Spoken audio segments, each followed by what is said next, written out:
Chegou o mês de dezembro, o que para muitas pessoas é sinônimo de proximidade das férias. Por isso mesmo, no vídeo de hoje eu fiz uma seleção mais do que especial de títulos bastante variados, de livros que são boas companhias para as férias. Sejam eles livros mais leves e divertidos, sejam livros mais tensos, mais sérios, todos eles são livros muito envolventes que chamam o leitor para dentro das suas páginas. Oi, tudo bem com você? Eu sou a Renata, sejam bem-vindos ao 15 Dias para Ler e no vídeo de hoje nós temos aí uma seleção de 15 livros. Tentarei ser breve para falar de todos eles. Antes de começar a falar sobre os livros em si, em primeiro lugar eu queria pedir desculpas por esse barulho adicional que está ao fundo, mas é que hoje eu realmente precisava gravar com o ventilador. Está muito calor aqui, eu não tinha condições de ficar com as janelas fechadas, como eu fico para gravar, e sem o ventilador. E agora, dois recados a respeito dos livros em si. O primeiro deles é que eu deixarei aqui embaixo os links para a compra desses livros na Amazon, e a compra de qualquer produto feita a partir destes links gera uma comissão aqui para o canal, e por isso desde já eu agradeço pelas compras que têm sido feitas através destes links. E o segundo recado é a respeito de uns links para resenhas de Instagram. Vários livros que eu vou mencionar aqui eu li no ano passado, e eu ainda não tinha canal, mas eu já tinha o Instagram. Então existe uma ou outra resenha para estes livros e os links estarão todos aqui no box de descrição. Bem, dito isto, vamos começar e eu começo aqui com um engraçadíssimo, A Morte e a Morte de Quincas Berro d'Água, do Jorge Amado. Gente, que livro engraçado, que livro divertido. Eu acho que eu li esse livro aqui num dia só, porque ele não tem nem 100 páginas e é uma leitura muito gostosa, muito agradável.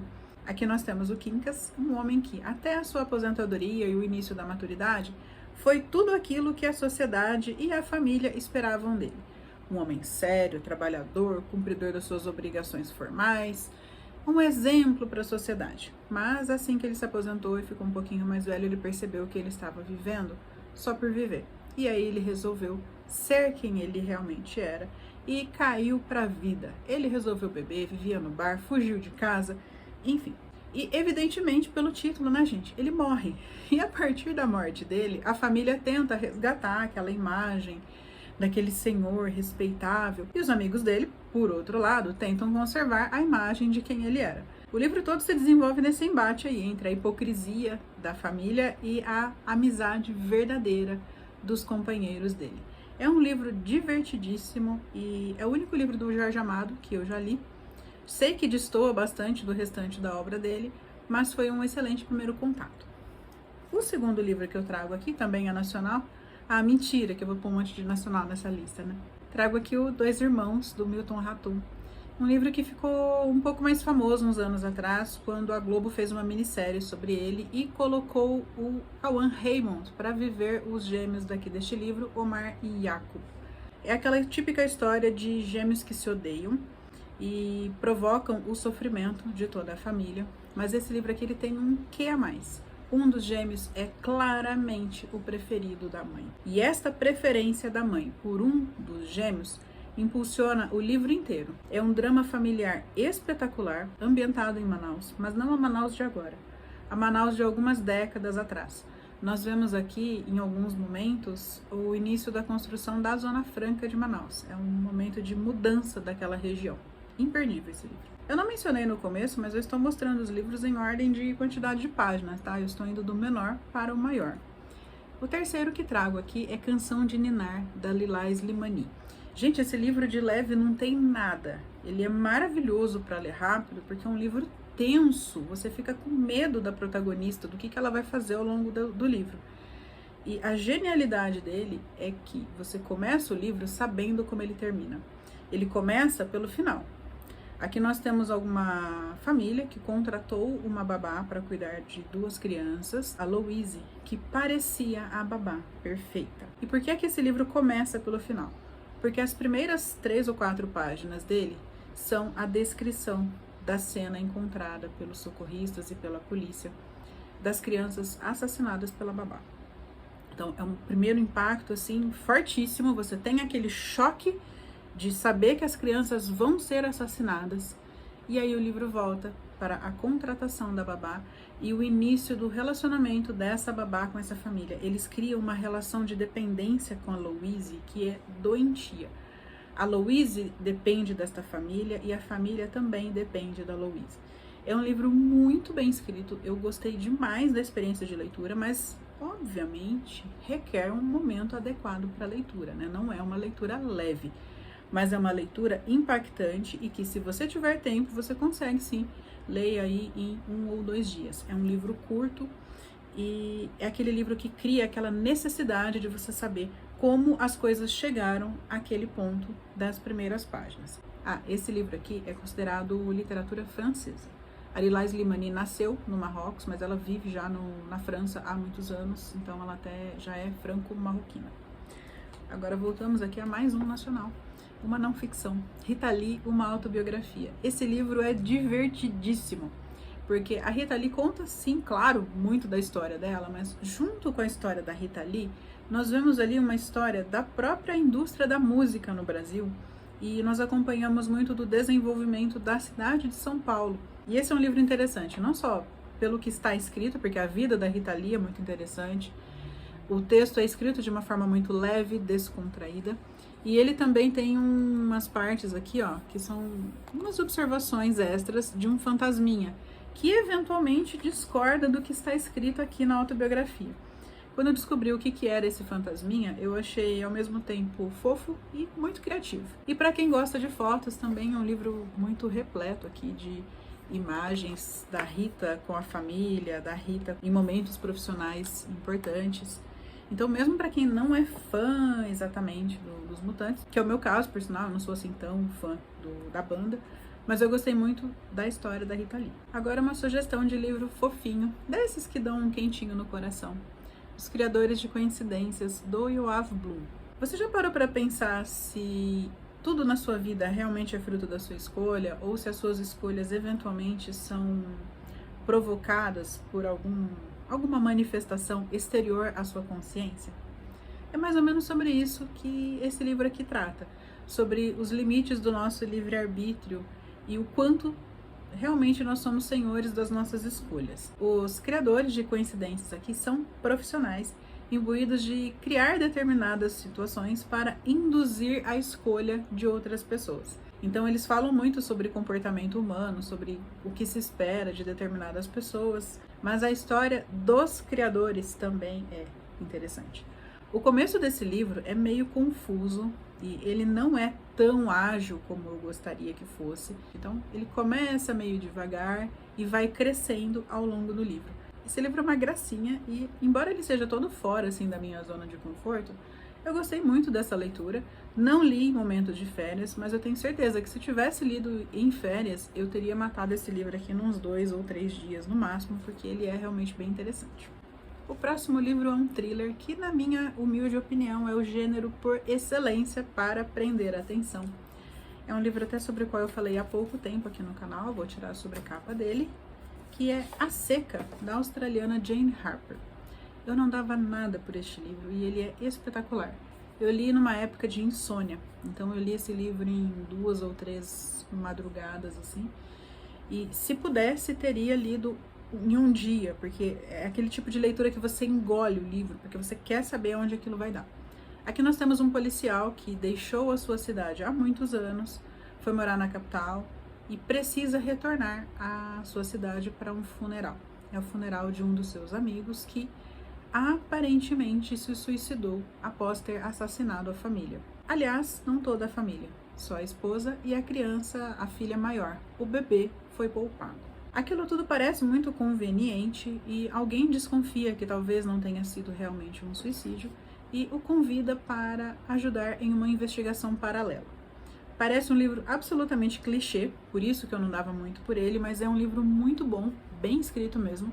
Amei. O próximo livro sobre o qual eu falo agora, eu não tenho o livro físico aqui, porque eu li no Kindle, e é uma fantasia, um gênero que quase não aparece aqui no canal. Aliás, eu acho que não apareceu, porque neste ano eu não li fantasia em si, mas ano passado eu li vários, porque eu estava numas de sair da minha zona de conforto, e uma das melhores que eu li foi Porém Bruxa, da Carol Kiovato.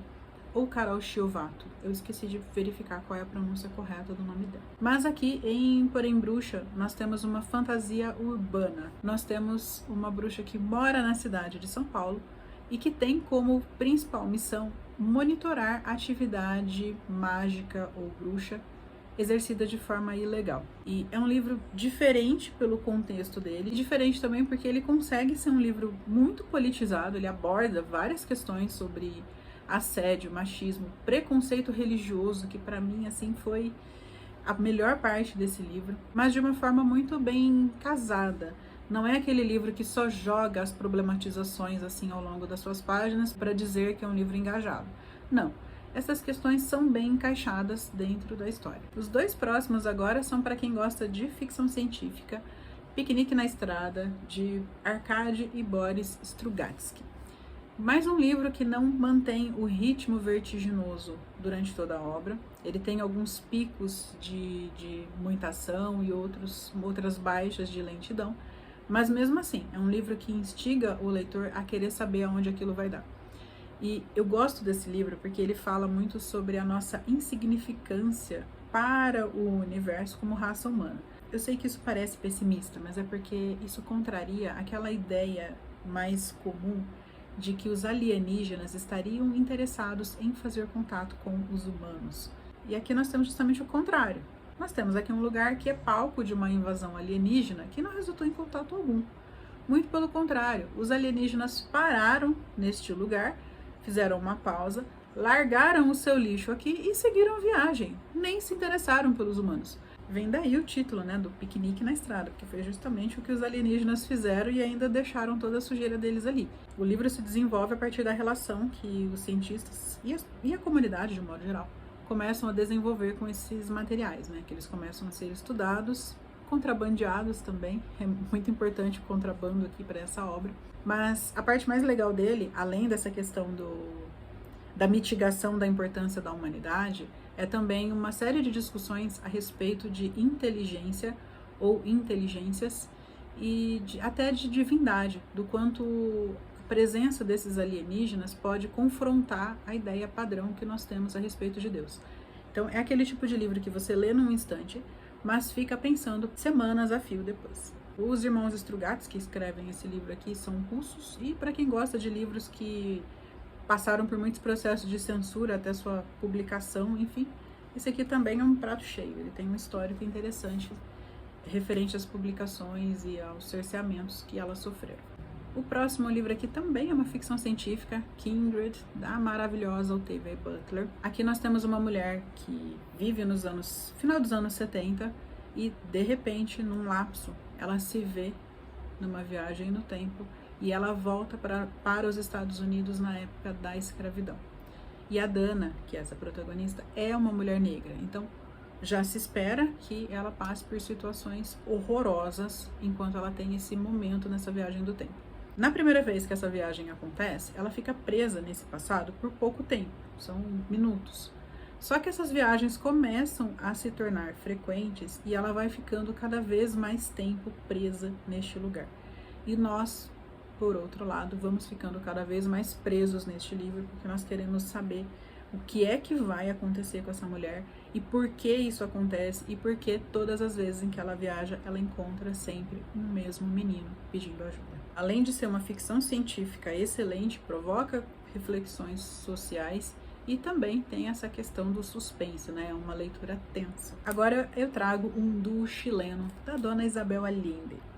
Nas minhas férias de julho, eu devorei Filha da Fortuna. Eu fiquei super feliz de não ter hora para ler esse livro, porque eu fiquei assim, madrugadas adentro, acompanhando a história da Elisa, uma menina que foi abandonada na casa de uma família de ricos ingleses que moravam no Chile e foi criada como filha por estes irmãos. Só que quando ela está adolescente, ali em torno de seus 15, 16 anos, eles começam a perceber que ela já está em fase de querer arrumar uns namoradinhos e ela se interessa por alguém que eles consideram indigno para a posição dela e começam já a pensar ali em arrumar um marido para ela. E ela espera esse marido chegar? Não. Ela quer ir atrás do mocinho lá por quem ela se apaixonou. Esse livro começa no Chile, mas ele vai parar lá na costa leste dos Estados Unidos, na Corrida do Ouro. Então, além de ser um drama familiar interessantíssimo, ele tem uns pontos históricos também que são pouco explorados, pelo menos pela nossa literatura aqui. Eu não sei se a literatura dos Estados Unidos explora muito essa questão da corrida do ouro, mas eu sinceramente não me lembro de já ter lido algum livro nesse contexto. Esse é um daqueles livros ágeis, em que está sempre acontecendo alguma coisa e nós estamos ali, ávidos por saber qual é o próximo grande acontecimento na vida da Elisa. E além de ser um livro que começa no Chile e vai parar lá nos Estados Unidos, nós aprendemos também muito aqui sobre a cultura chinesa. Como? Gente, por favor, leiam esse livro porque ele é muito bom. A continuação dele será lida agora nas minhas férias de dezembro, que é Retrato em Sépia. Aqui nós vemos a continuação da história da Elisa, que casou-se, não vou dizer com quem, e nós acompanhamos a história dela já adulta e também da família que ela constitui. A Elisa se torna mãe. Estou com altas expectativas para este livro aqui nas minhas férias de dezembro. Este eu vou ler inteiro. Tem um outro livro que vai aparecer aqui daqui a pouquinho, que eu também separei para as férias, mas aquele lá não vai ser lido inteiro, não. Começando agora aqui com os calhamaços, nós vamos de Pachinko, de Min Jin Lee. Um livro lindíssimo, um dos livros mais bonitos que eu já li na minha vida. Eu li esse livro ano passado, quando ele veio pelo Clube Intrínsecos, e eu chorei horrores com algumas cenas aqui. É um livro que tem um contexto triste, sim. Ele tem um contexto de guerras. Ele começa na Guerra da Coreia, ainda com as Coreias unificadas, e a Coreia invadida pelo Japão, e os coreanos sendo subjugados pelos japoneses de formas horrorosas, tanto no seu próprio território quanto no Japão, porque alguns coreanos começaram a ir para o Japão. E em qualquer lugar onde eles fossem, eles eram tratados como lixo. Então, apesar deste contexto horroroso, o livro em si é um livro sobre o amor. E não estou falando só do amor de casal, não. Estou falando do amor da mãe pelos filhos, aliás, dos pais pelos filhos, porque aqui nós temos também pais amorosos, pais que ousaram criar os seus filhos com amor, quando a regra era criá-los com severidade.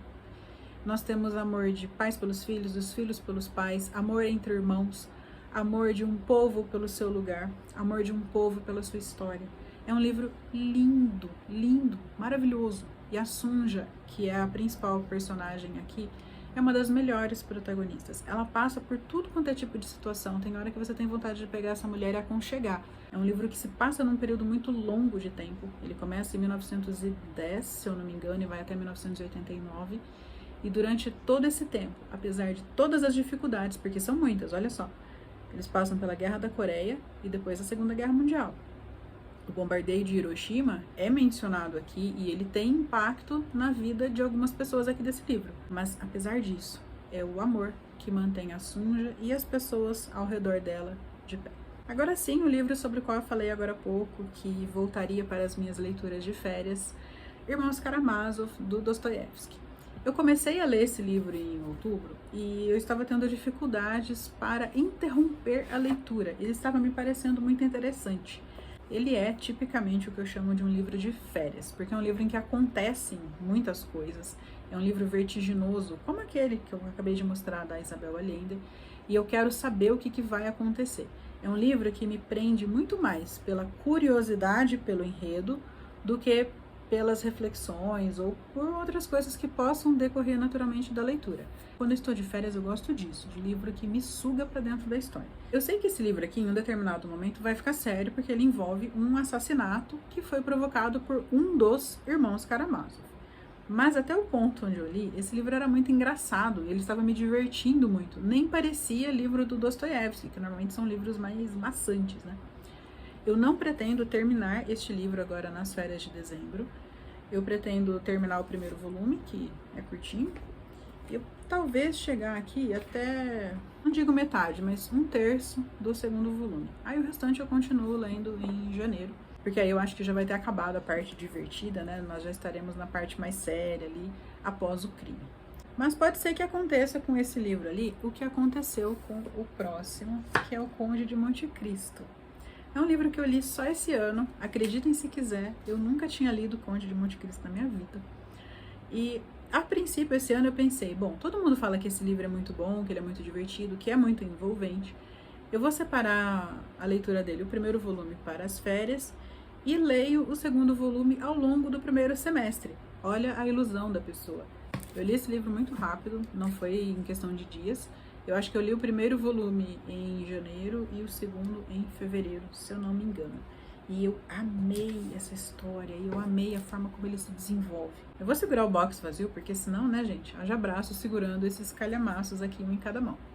Aqui talvez seja o livro mais famoso dentre os que eu apresentei, que é a história da vingança do Edmond Dantès contra uma prisão injusta. Ele realmente sofreu uma injustiça, e dela decorreram algumas consequências graves, não só para ele, mas também para o próprio pai dele e para a mulher que ele amava. Mas aqui nós temos um livro muito ágil, e o Alexandre Dumas era mestre no dito cliffhanger, ou seja, em terminar um determinado capítulo, deixando o leitor extremamente curioso para saber o que viria a seguir. E ele recebia por página escrita. Então ele, além do talento, tinha também a necessidade financeira de provocar a curiosidade do seu leitor, para que ele comprasse o próximo volume do jornal onde este livro era publicado, porque ele foi publicado, a princípio, em capítulos em jornal. E aí, quando todos esses fascículos foram reunidos no livro, resultou nisso, um livro que tem finais de capítulos que prendem o leitor na história, e nós sentimos necessidade de saber o que é que vem a seguir. Eu amei esse livro e, embora eu já tivesse sido advertida por várias resenhas sobre o quão fluida é essa leitura, ainda assim eu me senti surpreendida em vários momentos, porque eu simplesmente não conseguia largar esse livro. Eu devorei capítulo atrás de capítulo, e isso só foi possível, pelo menos no primeiro volume, porque eu estava de férias. Quando eu comecei a ler o segundo volume, eu já tinha voltado a trabalhar, e gente do céu, que sacrifício, que dor que era fechar esse livro para poder ir dormir, porque senão eu estaria acabada no dia seguinte. Bem, eu espero que vocês tenham gostado dessa seleção que eu preparei aqui sobre livros que são muito instigantes e perfeitos para nos acompanhar nas férias. E se você já leu algum deles ou pretende ler, deixa aqui nos comentários, por favor, para a gente conversar a respeito dessas leituras. Se você gostou desse vídeo, não esquece de curtir. Nós nos vemos nos próximos vídeos. Até mais! Tchau!